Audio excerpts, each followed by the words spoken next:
টিজারের পর এবার শাকিবের তুফান এর গান নিয়ে নকলের অভিযোগ।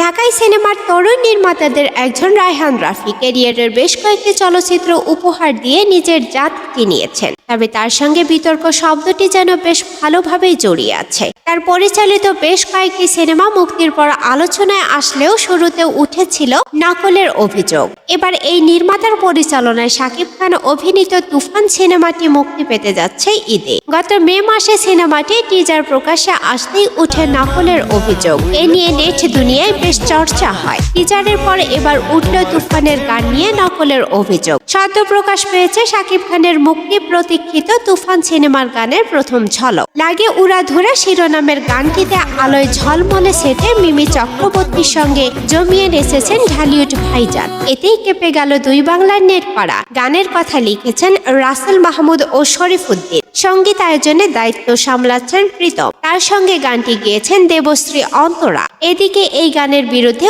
উঠেছে সুর চুরির অভিযোগ। বলা হচ্ছে এটির কোরাস অংশ রাজ্জাক দেওয়ানের লেখা সুর করা গান আমার ঘুম ভাঙাইয়া গেল রে মরার কোকিলের নকল করা হয়েছে। কেউ কেউ আবার নার্গিসের টাঙ্কি খালি এবং কাজল মনিরের গাওয়া বান্ধবী ললিতা গানের সুরের সঙ্গে মিল খুঁজে পাচ্ছেন।